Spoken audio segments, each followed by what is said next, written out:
नमस्कार। अब आज हम जिस विषय पर बात करेंगे वो है गहरी नींद के सपनों में बनता हुआ देश। ये चैप्टर हिंदी ए के सिलेबस में लगा हुआ चैप्टर है और थोड़ा सा डिफ़िकल्ट है, इसलिए बच्चों को बहुत इसमें डिफ़िकल्टी आ रही है। तो इस पर हम बात करना शुरू करते हैं। गहरी नींद के सपनों में बनता हुआ देश, ये राजेंद्र माथुर का एक विचारात्मक लेख है।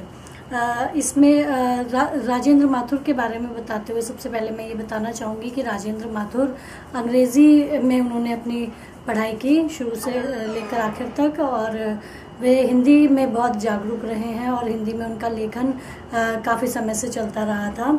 उन्होंने कुछ समय तक इंदौर के कॉलेज में पढ़ाया भी है।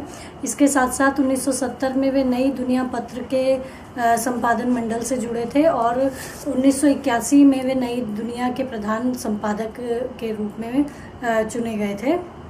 इसके साथ साथ 1982 में वे नवभारत टाइम्स से भी जुड़े थे और वे द्वितीय प्रेस आयोग के भी सदस्य थे। वे समाज के समसामयिक जो मुद्दे रहे हैं, राजनीतिक मुद्दे रहे हैं, उन पर हमेशा से ही लिखते आए थे। तो उनका लेखन समसामयिक विषयों से बहुत अधिक जुड़ता हुआ रहा है। उनकी बहुचर्चित कृति है भारत एक अंतहीन यात्रा। तो ये जो उनकी रचना है, इस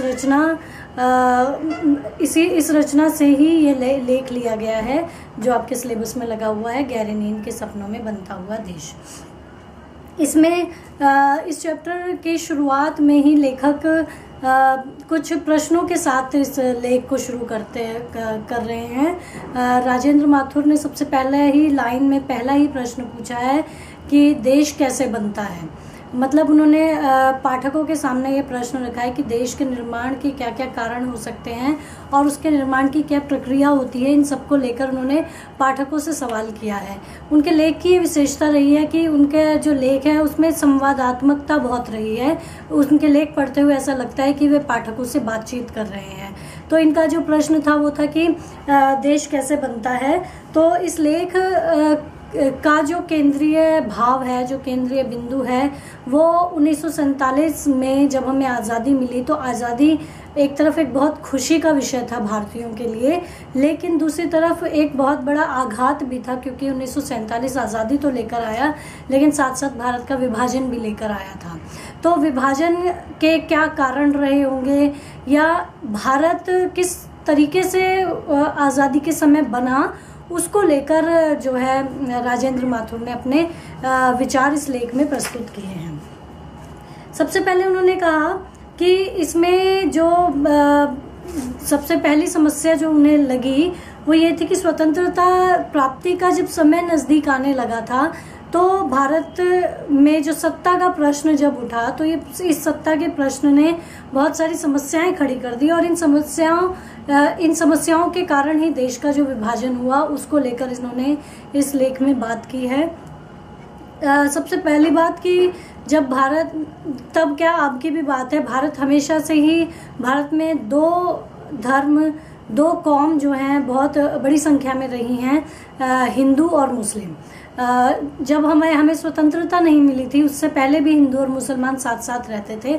तो इसी चीज़ को लेकर कि जब हमेशा से हिंदू और मुसलमान भारत में एक रहे हैं और दोनों ही भारतीय कहलाए हैं, तो ऐसे क्या कारण हो गए कि जब स्वतंत्रता का समय नज़दीक आने लगा तो जो सत्ता का प्रश्न हुआ कि कौन सिंहासन पर बैठेगा, शासन किसके हाथ में रहेगा स्वतंत्रता के बाद, तब जब ये प्रश्न उठा तो हिंदू और मुसलमान दो अलग अलग इकाइयों के रूप में खड़े हो गए और दोनों ने ही शासन और सत्ता के अलग अलग सपने देखे।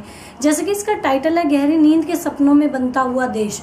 इसका मतलब है कि जब हम गहरी नींद में होते हैं तब हम जो सपने देख रहे होते हैं वो सपने जो है हमारे पूरे दिनचर्या से जुड़े हुए सपने होते हैं। तो पूरे दिन में ऐसे क्या विचार रहे होंगे या क्या परिस्थितियां रही होंगी कि गहरी नींद में दोनों ही कौम जो कि भारतीय थी, कहलाती थी पहले, एक साथ मिलकर उन दोनों ही कौमों के सपने जो हैं वो अलग अलग हो गए। दोनों ही कौम सत्ता पर बैठने के लिए अपनी लालसा दिखाने लगी, जिसके परिणाम स्वरूप हमने विभाजन की त्रासदी झेली और जिसका परिणाम हम आज भी झेल रहे हैं भारत और पाकिस्तान के रूप में। बहुत सारी समस्याएं हमारे सामने हैं, बहुत सारे मुद्दे हैं जिन पर आज भी चर्चा होती है और आज भी उन समस्याओं से हम लोग जूझ रहे हैं। तो ये समस्या आज की नहीं है, ये समस्या उसी समय की है। तो इन्हीं समस्याओं को राजेंद्र माथुर ने इस लेख में प्रस्तुत किया है। तो उन्होंने ये भी कहा है कि जैसे ये विभाजन के रूप में सिंहासन का जो प्रश्न था वो विभाजन के रूप में हमारे सामने है, उसका परिणाम विभाजन हुआ। तो ये सारे जो कारण थे, इस कारण ने देश की आज़ादी तो हमें दिलाई, लेकिन इस कारण ने मतलब देश की आज़ादी ने हमें एक दुश्मन के रूप में हमारे ही देश का एक हिस्सा हमारे सामने रख दिया, जिससे हम काफ़ी मतलब वो जो समय था, विभाजन का जो दौर था, वो शायद भारतीय इतिहास का सबसे दर्दनाक दौर था। तो आज़ादी ने हमें उस दर्दनाक दौर में वो समय हमें लेकर आया। यहाँ पर प्रश्न एक और उठाते हैं वो कि जब तक शासन जो है अंग्रेज़ों के हाथ में था, इस तरीके की कोई समस्या नहीं थी कि हिंदू और मुसलमान दो अलग अलग इकाइयाँ हैं।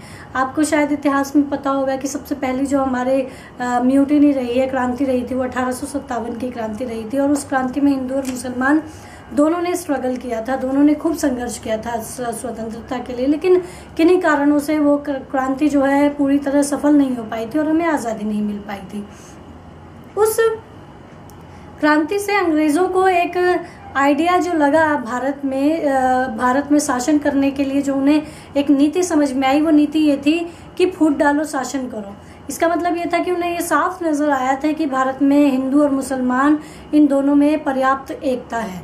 तो उन्होंने इस एकता को तोड़ने का पूरा प्रयास किया, जो आज़ादी के संघर्ष के दौर में तो वो पूरा उसे नहीं कर पाए, लेकिन जब आज़ादी देने का टाइम आया, आज़ाद होने का टाइम आया, तब वो इसको पूरी तरह से इम्प्लीमेंट करके गए और उसका भयानक रूप हम लोगों ने देखा है। लेखक इन्हीं विचारों के साथ लेखक जो है भारत के विभाजन के जो कारण रहे हैं उसके लिए जो है पाठकों के सामने प्रश्न रखते हैं कि इस ऐसे समय पर देश किस तरीके से बनता है। क्या वो ठंडे सोच विचारों से बनता है ये, या फिर देश में दो अलग अलग जो कौम है उनके जुनून का परिणाम होता है। कुछ हित होते हैं, स्वार्थ होते हैं, क्या उन स्वार्थ सिद्धियों के लिए देश का निर्माण इस तरीके से होता है, या फिर आधी रात को जो सपने अतार्किक सपने देखे जाते हैं जिसमें लालसा लालच भरा हुआ होता है, क्या उनके कारण देश बनता है।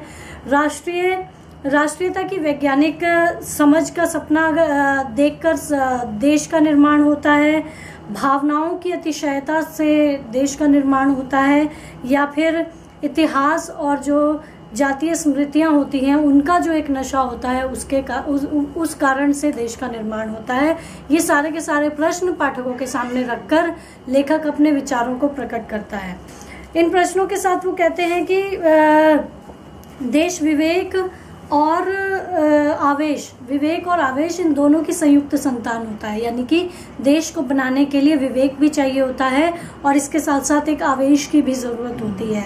वो कह रहे हैं कि लेकिन जिस समय भारत का निर्माण हो रहा था 1947 में, उस समय कितना आवेश काम कर रहा था और कितना विवेक काम कर रहा था, ये एक प्रश्न अब तक बना हुआ है। इसी तरीके से उन्होंने अपने लेख को इस बात पर केंद्रित किया कि उस समय जब स्वतंत्रता हमें मिलने वाली थी तो उस समय इन दोनों ही कौमों ने आधी रात को क्या सपने देखे होंगे। हिंदुओं ने सपने देखे होंगे कि हम शासन करेंगे, मुस्लिमों ने ये सपना देखा होगा कि हम शासन करेंगे।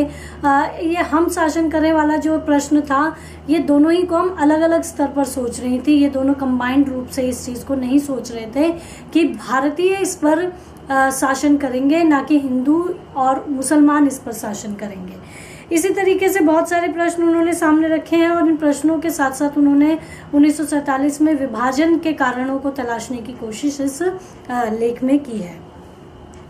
इसके साथ साथ दोनों में जब सिंहासन पर बैठने की लालसा उत्पन्न हुई तो दोनों के बीच में पर्याप्त क्या कहेंगे एक रंजिश का माहौल उस समय निर्मित हुआ, जिसका परिणाम हमने विभाजन के रूप में देखा।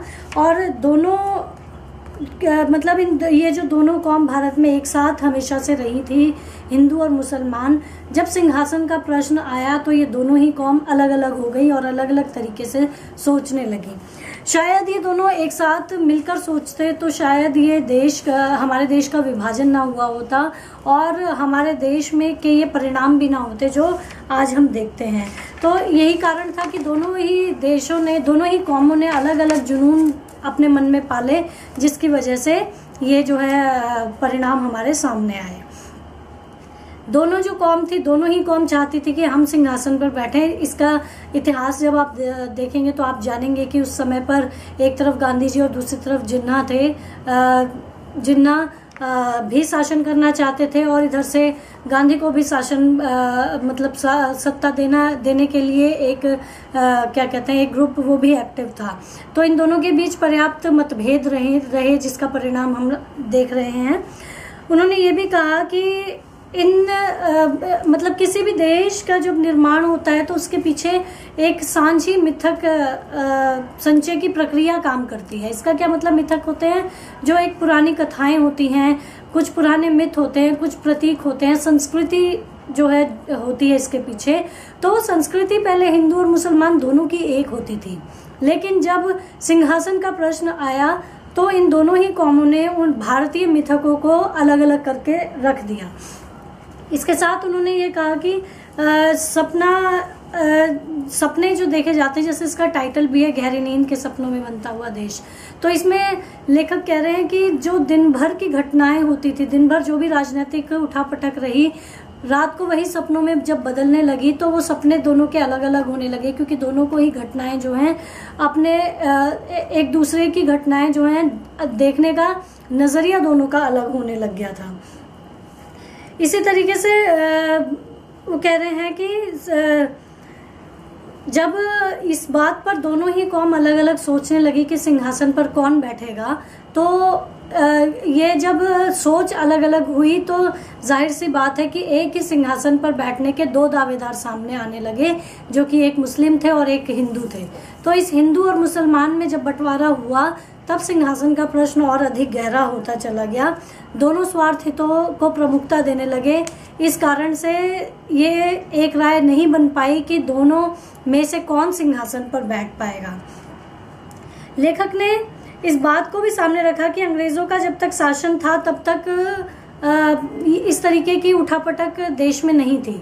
जब तक अंग्रेजों ने शासन किया तब तक हिंदू और मुसलमान दोनों एक थे, लेकिन जैसे ही उन्होंने शासन त्यागा उसी समय से हिंदू और मुसलमान दोनों अलग अलग सोच के रूप में सामने आए। इसमें दोनों ही धर्मों ने अपनी संस्कृति को अलग अलग करके देखना शुरू कर दिया। दोनों की मिथकावली अलग हो गई, दोनों की सांझी संस्कृति जो थी वो अलग होने लगी। इसमें एक बड़ा नाम जो सामने आया वो गांधी जी का आया। गांधी जी जन नेता थे। ये आप लोगों को सबको पता ही होगा कि जैसे जैसे स्वतंत्रता नजदीक आने लगी थी वैसे वैसे भारतीयों ने गांधी जी को अपना एक प्रमुख नेता के रूप में चुनना शुरू कर दिया था। और भारतीय राष्ट्रीय आंदोलन में गांधी जी की भूमिका को सभी अच्छी तरह से जानते हैं कि उन्होंने भारतीय राष्ट्रीय आंदोलन को भारतीय जनता से जब जोड़ा था तो एक जन सैलाब उभर कर आया था और उसी का परिणाम था कि हम स्वतंत्र हो पाए थे। तो इस तरीके से जो भारतीय जनता थी, मैक्सिमम लोगों ने गांधी जी को अपना नेता चुना था। लेकिन ये बात जो है जब नेता चुनने की बात आई तब ये चीज़ क्या हो गई कि गांधी जी को चुनने का जो कारण जनता का समझ में आने लगा दूसरी कौम को, वो ये आने लगा क्योंकि गांधी जी हिंदू थे इसलिए उन्हें चुना गया, वो मुस्लिम नहीं थे इसलिए उन्हें चुना गया था। इसके साथ साथ जो स्वराज का प्रश्न था, जो स्वराज या सत्याग्रह वाले आंदोलन गांधी जी ने किए थे, स्वराज जो की मांग जो उन्होंने की थी, तो ये जो स्वराज शब्द था इसके पीछे भी ये धर्म और दोनों कौम जो हैं इसको अलग अलग तरीके से सोचने लगी। स्वराज का मतलब यहाँ पर भारतीयों के लिए स्वराज नहीं समझा गया। स्वराज का मतलब यहाँ पर यह समझा गया कि जो मुस्लिम है उनकी नज़र में स्वराज जो गांधी जी द्वारा दिया गया एक शब्द था और जो स्वतंत्रता की मांग भी था, आंदोलन भी था, वो हिंदुओं के लिए स्वराज की मांग उनके लिए बन गया। इस तरीके से इसके साथ क्या हुआ कि भारत से अंग्रेजों ने जाते जाते क्या किया कि इन दोनों कौमों को विभाजित कर दिया। जो काम वो 1857 से लेके 1947 तक स्पष्ट रूप से नहीं कर पा रहे थे, कोशिशें जारी थी। उनकी जो नीति फूट डालो की थी, उस नीति को उन्होंने स्वतंत्रता के समय पूरी तरीके से भारत में लागू कर दिया था और जाते जाते वे भारत का विभाजन करके गए थे। इसीलिए इस लेख में क्या नाम है, राजेंद्र माथुर जी ने यह स्पष्ट किया था कि जब हिंदू और मुसलमान एकता जब भंग होने लगी, ये एकता में जब दरार आने लगी, तब गांधी जी जो है वो भारतीयों के नेता ना होकर हिंदुओं के नेता दिखाई देने लगे। और उनकी वेशभूषा को लेकर भी ये बात आने लगी कि इसमें लिखा है उन्होंने कि जब तक क्या कहते हैं, गोखले और जिन्ना, ये दो बड़े नेता थे राष्ट्रीय आंदोलन के, जब तक ये दोनों सूट और टाई पहनते थे तब तक दोनों के सपने एक थे। दोनों स्वतंत्रता चाहते थे और दोनों का देश एक था, भारत हिंदुस्तान, ना कि भारत नहीं हिंदुस्तान। तो लेकिन जब गांधी जी आए और उन्होंने धोती पहनना शुरू किया और उनके साथ जनता जब चलने लगी, तो वहां पर आकर जो गांधी जी का जो संबंध है वो हिंदुओं से जोड़ा जाने लगा। तो यहाँ पर क्या हुआ कि स्वराज का जो मतलब था, स्वराज की जो ध्वनि थी, वो ध्वनि जो है मुसलमानों के लिए भिन्न होने लगी। स्वराज का मतलब हिंदुओं का राज उनके लिए ये होने लगा। इन सारे कारणों की जब उपस्थिति रही तो भारतीय जनता एक असमंजस की स्थिति में आने लगी, थोड़ी कंफ्यूजन की स्थिति में आने लगी कि हम किन्हें अपना नेता चुने। क्या हम जो सूट बूट पहन रहे हैं, यानी कि जैसे गोखले हैं और जिन्ना हैं, क्या हम उन्हें अपना नेता चुने, उनके माध्यम से हम अपनी आज़ादी की कामना करें, या फिर हम उन नेताओं को अपना नेता चुने जो जनता से जुड़े हैं, जो क्या कहेंगे कि जनता से जुड़कर जिन्होंने एक वर्ग चेतना जागृत की है, वर्ग संघर्ष के वैज्ञानिक तरीकों को उन्होंने अपनाकर स्वतंत्रता हासिल करने का प्रयास किया, क्या हम उन्हें अपना नेता चुने। इस प्रश्न का जवाब देते हुए या इसका क्या कहते हैं कंफ्यूजन का जवाब देते हुए लेखक ने कहा है कि इस समय पर दोनों ही कौमों के अपने अपने अलग अलग मत रहे हैं। और उन्होंने ये भी कहा है कि जिस प्रकार एक उदाहरण देते हैं, उन्होंने कहा है कि जिस प्रकार घोड़ा उसी चट्टान को चाटता है जिसमें नमक अधिक होता है, इसी प्रकार गाय उसी घास को खाती है जो खाने लायक होती है। घास पेड़ पौधे बहुत सारे उगे रहते हैं, लेकिन गाय का चारा सब चीजों को वो नहीं चरती है, वो सिर्फ उसी घास को खाती है जो खाने योग्य होती है। इसी तरीके से भारतीय जनता ने भी उसी को अपना नेता चुना, यानी गांधी जी को अपना नेता चुना, जिससे कि उन्हें उम्मीद थी कि इनके माध्यम से हमें आजादी मिल सकती है। तो ये भारतीयों का अपना खाद्य अखाद्य बोध उन्होंने बताया कि क्या हमें चुनना चाहिए, क्या हमें नहीं चुनना चाहिए। ये भारतीय जनता की समझ पर आश्रित था, इस पर किसी का इन्फ्लुएंस नहीं था, किसी का प्रभाव नहीं था। इसी तरीके से वो गांधी जी का महत्व प्रतिपादित करते हुए लेखक यहाँ कहते हैं कि जिस प्रकार भक्तिकालीन कवि, भक्ति काल हिंदी साहित्य का एक बहुत प्रमुख काल है जिसका समय संवत 1375 से 1700 तक का रहा है। उस समय भक्त कवियों ने भी सामान्य जनता के अवचेतन को जागृत किया था, सामान्य जनता में जागृति लाने का प्रयास किया था। उसी तरीके से गांधी जी ने भी सामान्य जनता में जागृति लाने का प्रयास किया था, उनके अवचेतन को जागृत किया था। तो ये उनका एक महत्व है जिसको डिनाई नहीं किया जा सकता कि गांधी जी ने भारतीय जनता को जागृत करने के लिए बहुत महत्वपूर्ण कार्य किए और इसी जागृति के कारण ही हमें आज़ादी मिल पाई थी। इसी तरह उन्होंने नेहरू का भी एक विशेष महत्व माना। उन्होंने माना कि नेहरू सबसे ज्यादा धर्मनिरपेक्ष और वैज्ञानिक समझ के नेता थे। वे विज्ञान के पक्षधर थे और आधुनिक चेतना से युक्त नेता उन्हें माना। उन्होंने ये भी कहा कि नेहरू जो है प्रत्येक भारतीय में राष्ट्रीयता को खोजना चाह रहे थे। वे इस बात की खोज क्या कहते हैं भारतीय मिथकों से, प्रतीकों से, जैसे गंगा, हिमालय और बहुत सारे प्रतीक जो भारतीय संस्कृति से जुड़े हुए हैं, उन सब से उन्होंने उस सांस्कृतिक ढांचे को खोजने की कोशिश की थी जिसमें हिंदू, मुस्लिम, एंग्लो इंडियन, बेने इज़राइल, इसके साथ साथ शक, कुषाण, हूण, द्रविड़, जितने भी जो हैं जितने भी लोग रहे हैं, ये सब वो उस सांस्कृतिक ढांचे में एक साथ रहे थे। तो नेहरू अपने विचारों से इस सांस्कृतिक ढांचे को ढूंढने का प्रयास कर रहे थे जिसमें ये सब एक साथ रहते थे, यानी कि भारतीयता या भारतीय होना एक कंबाइंड कॉन्सेप्ट था, ना कि हिंदू और मुसलमान करके या अलग अलग धर्मों में बंटकर एक एक बटी हुई संस्कृति था।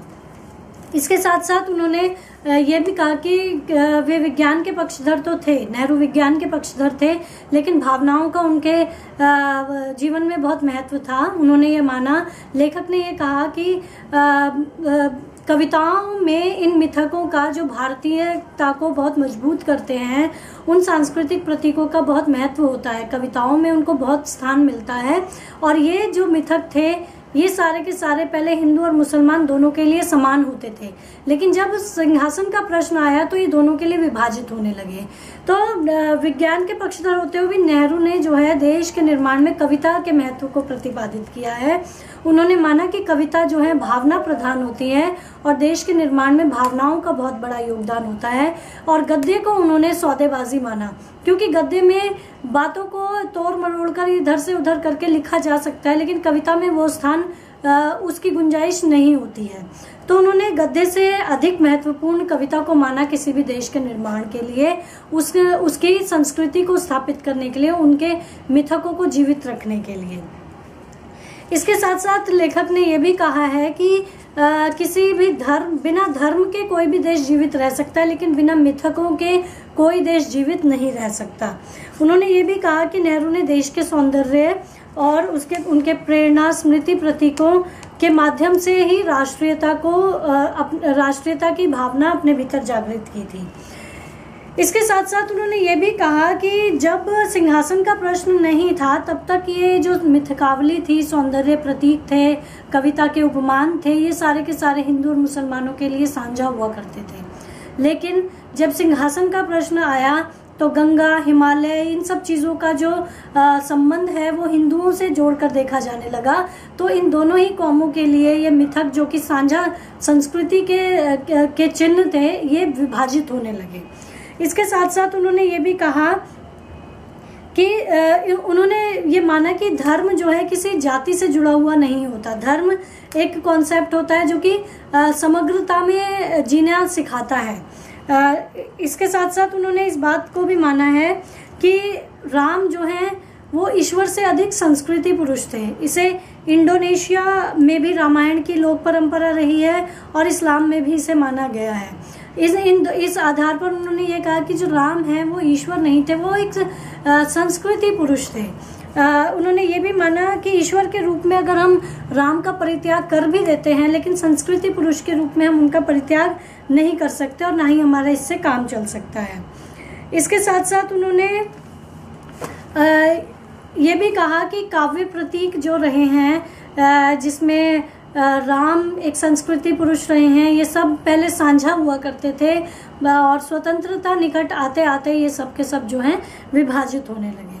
इसके साथ साथ उन्होंने डॉक्टर राम मनोहर लोहिया का नाम भी लिया है, जो कि एक जन नेता थे और बड़े जन नेता थे। उन्होंने ये कहा कि उन्होंने भी रामायण मेलों का और जो हमारे पुराण पुरुष रहे हैं उनको लेकर किताबें लिखी हैं। रामायण मेलों का जो है उन्होंने आयोजन किया। तो इसके पीछे भी यही कारण रहे थे कि हमारी संस्कृति जो थी वो सामने रखना उनका उद्देश्य था। इसके साथ साथ उन्होंने ये भी कहा कि इन मिथकों का बहिष्कार नहीं किया जा सकता। अगर हम ये सोचें कि दो कौमें अलग अलग हो गई हैं तो उसके कारण हमारे ये जो क्या कहते हैं मिथक जो हैं वो अलग अलग हो जाएंगे, तो ये नहीं हो सकता। उन्होंने ये भी कहा कि मिथकों का कभी भी जो है बहिष्कार नहीं किया जा सकता। कविताएं भी मिथकों से हमेशा जुड़ी रही हैं और कविताएं देश का निर्माण करने में बहुत अहम भूमिका निभाती हैं। और उन्होंने ये भी माना कि कविता के माध्यम से राष्ट्रीयता को इन प्रतीकों के माध्यम से, इन मिथकों के माध्यम से कविता के द्वारा राष्ट्रीयता को जागृत करने का प्रयास किया जा सकता है और राष्ट्रीयता जागृत होती भी है।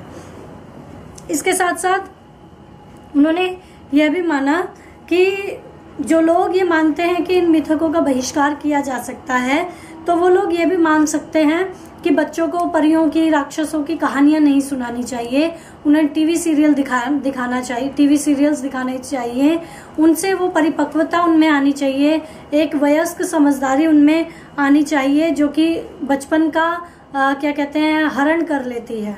तो मतलब ये कहना ये चाहते हैं लेखक कि हम अपने मिथकों से, परियों की कहानियों से, पुराण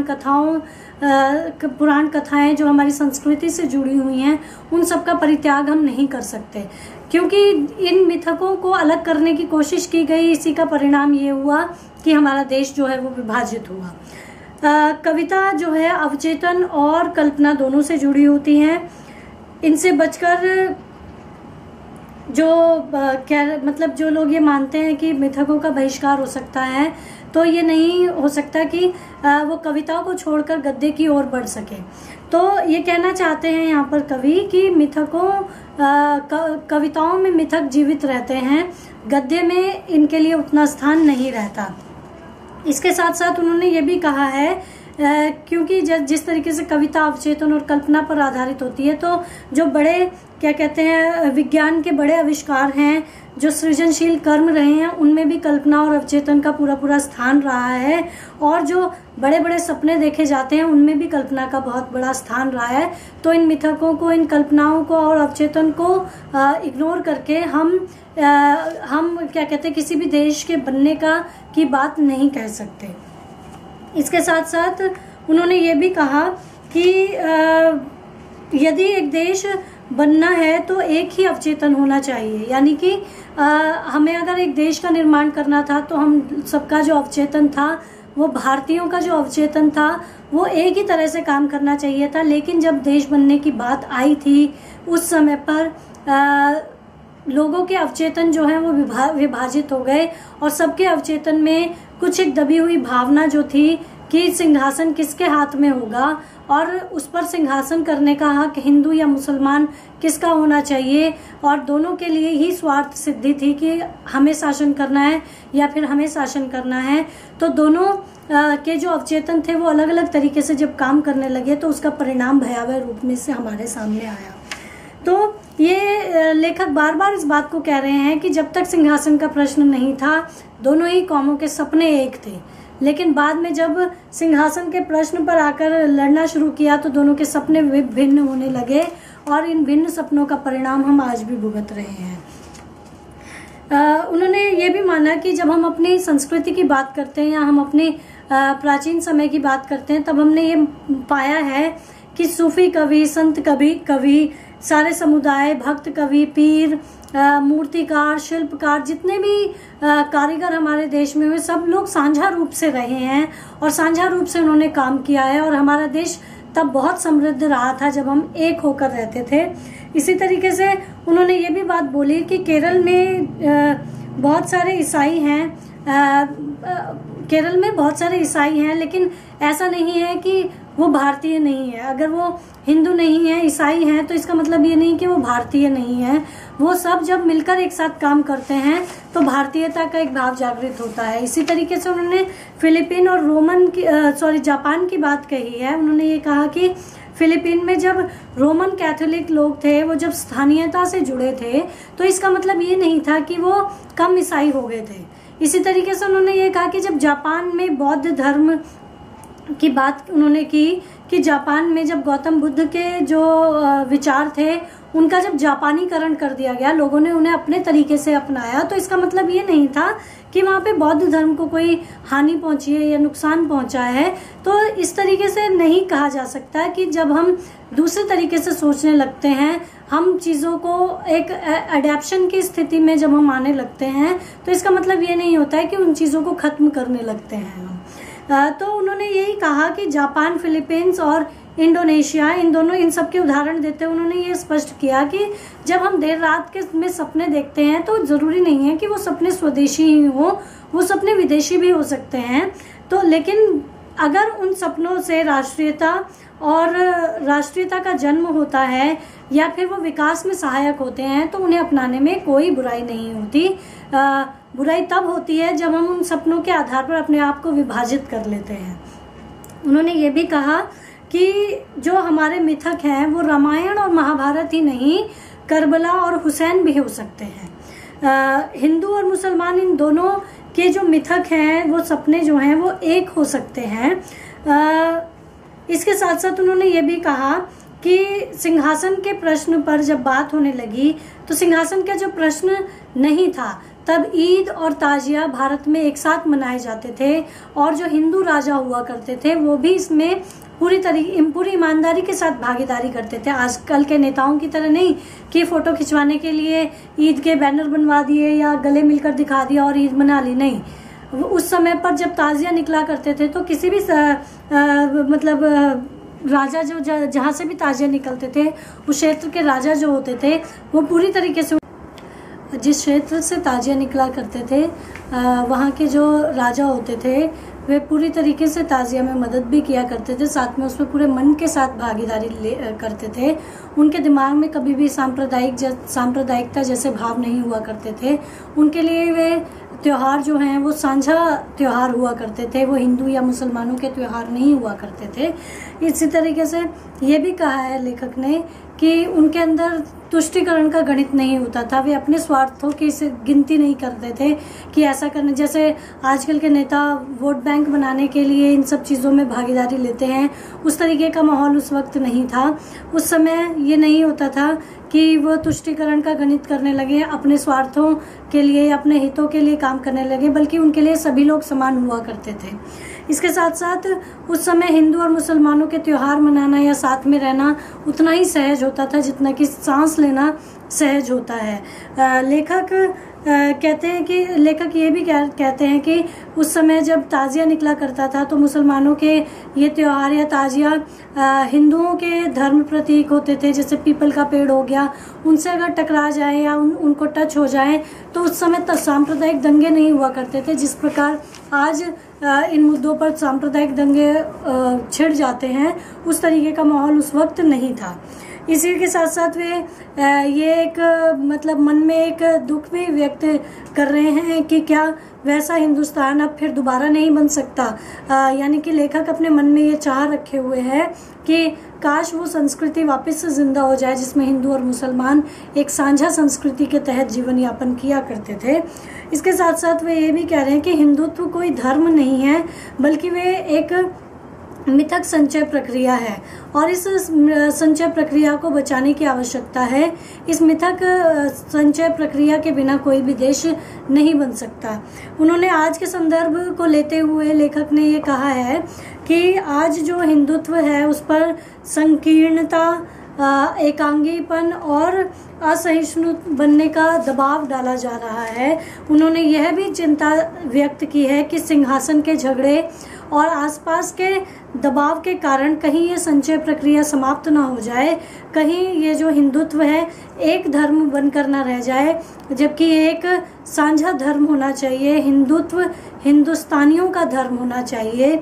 उन्होंने यह भी कहा कि इस मिथक प्रक्रिया में हिंदू और मुसलमान साथ साथ रहने चाहिए, ना कि दो अलग अलग संस्कृति के तौर पर जिंदा रहें।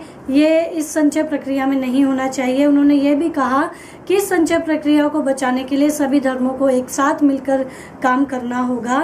और साथ साथ उन्होंने ये भी कहा कि यदि हम सब एक साथ मिलकर नहीं चलेंगे तो ये जो संस्कृति है या ये जो धर्म है इनमें से कुछ भी नहीं बच पाएगा।